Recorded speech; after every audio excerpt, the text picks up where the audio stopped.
Hindsight is a marvelous thing. To be able to look back in time at certain events and judge, knowing the outcome, what worked and what didn't. With FNaF nearing its 10-year anniversary and its last mainline game, from Scott Cawthon at least, having been released nearly 7 years ago, I think it's time we look back on these games as games, not influential moments in gaming, not as a lore keeper's playground, but study what worked and what didn't, in hopes of maybe, just maybe, creating the best Five Nights at Freddy's game following all the philosophies of the game that started it all. The one, the only. After the somewhat embarrassing Chipper & Sons Lumber Co., Scott set his mind on using what didn't work in the game at his advantage. Creepy characters that look like animatronics? I like to think that Chipper here, the little fellow, is just forcing these other beavers to chop forever against their will. They want to die. What if they were forced to work for their entire lives? What if their goal was to die? Again. Out of ideas and frankly out of time, Scott would shoot one final shot at game design just a year later, deviating completely gameplay-wise from every game he had made in the past, releasing a little indie game you may or may not know.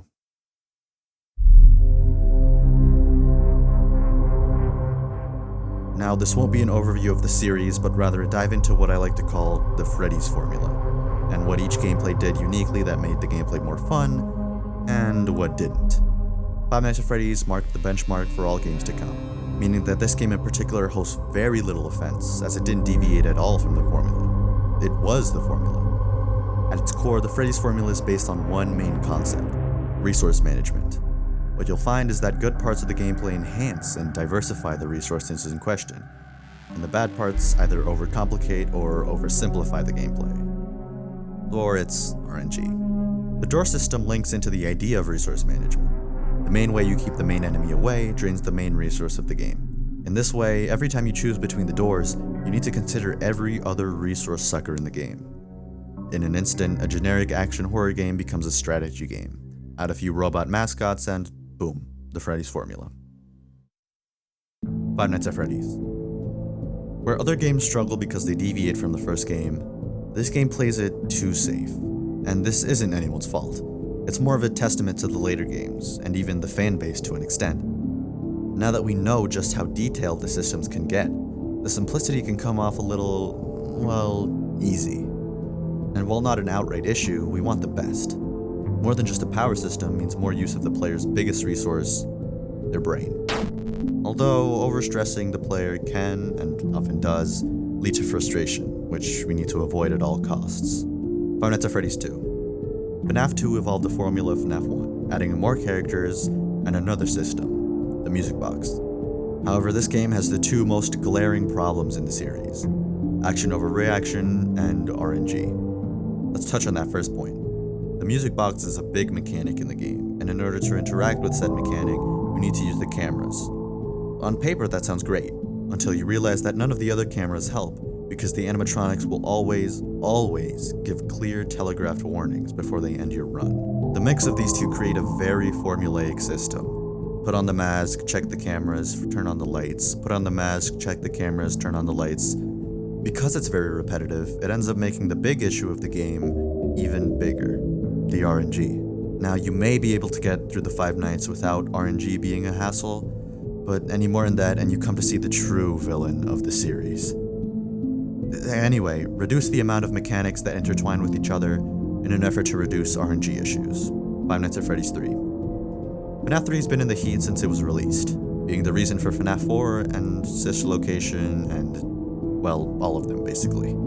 Its main issue is the antagonist.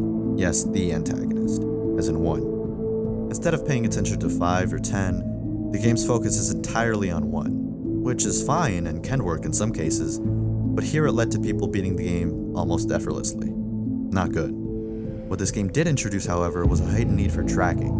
We saw this a bit with Foxy and the Puppet, where their state was determinative of when they were going to attack you, but with the audio alert system and the fact that Springtrap is only one enemy, tracking becomes essential to survival. I like that. In balancing two resource systems, you also need to compartmentalize a section of your brain to continuously keep track of one or more animatronics. Five Nights at Freddy's 4. FNaF 4's issue also happens to be its strength, the use of sound, or rather the overuse of sound. I believe that sound really does enhance the experience of a Five Nights at Freddy's game.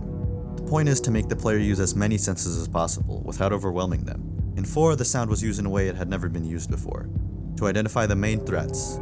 In doing so, however, jump scares become less scary as the game goes on. Strangely enough, because of just how tedious the audio systems became.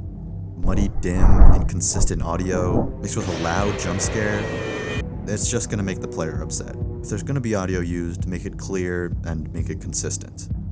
Sister Location. I will go on record to say Sister Location is not a good Freddy's game. Sure, some sections have a lot of tension, but, well, they don't lead anywhere. Freddy's games, at least those following the formula, need a gameplay loop. Something where if you lose, you can keep replaying and learning and eventually move on to harder versions. In Sister Location, you play a minigame, get exposition, play another one, get exposition, then leave. Never again will you ever need to know how to efficiently reset the breakers, or crawl through the Funtime Auditorium. Imagine this. You get to a night where you're supposed to work on an animatronic within a certain amount of time, and then boom, power goes out. No more instruction, no more exposition. Everything you learned up until now, I hope you remember it. Now survive. Wouldn't that have been cooler? I guess we'll never know. Except we will. The joy of perfection is that it is unreachable, unattainable. You can approach something 1,000 different ways and not achieve perfection, but you can get pretty damn close. How? Look at everything that's wrong and make it right. And with the benefit of hindsight, doing so becomes inexplicably easy. Hindsight also means that you begin to notice things that you may not have noticed before. Keep the power system of 1, but make it more difficult. Maybe more characters? 10, like FNaF 2. The music box is good in concept, but it's a camera hog. And the animatronics already don't do much on cameras. Let's change that. And instead of a consistent timer, let's make the new music box system drain quickly and at random points in the night. But recover quickly at a single click, keeping a more reaction-based style of gameplay. Understanding the situation or event only after it has happened. What hindsight has also done for me is let me realize something. To come clean, this video isn't what I said it was. Like FNaF 3, we add a new resource, in the form of animatronic tracking. In this case, since there are many threats, let's make one track over long lengths of time through the cams. One medium lengths through audio, one that does both. Cams won't work for this, so its form of tracking is strictly audio-based. We don't, however, want to make the same mistake in 4. Visuals still need to be integral. Maybe attach it to the music box mechanic. Add a new character that works similarly but drains power. That way both power and music require visuals to be efficient. This isn't a video about making the perfect game. That would require programming knowledge I do not have. Sister Location has one of the best unique environments in the series. Let's use it here, as the gray industrial look to everything makes the game feel dreary, hopeless, making the player yearn for that 6 a.m. chime. This video is not a hypothetical. It isn't some dream game. Because the perfect FNaF game, it already exists. Haven't caught on? Make it a free expansion of another game. Let me show you my perfect Five Nights at Freddy's game.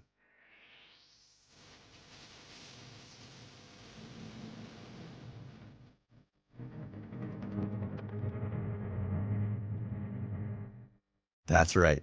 This whole video was a love letter to one game. I mean, it's perfect. Where the previous games failed, this one succeeds.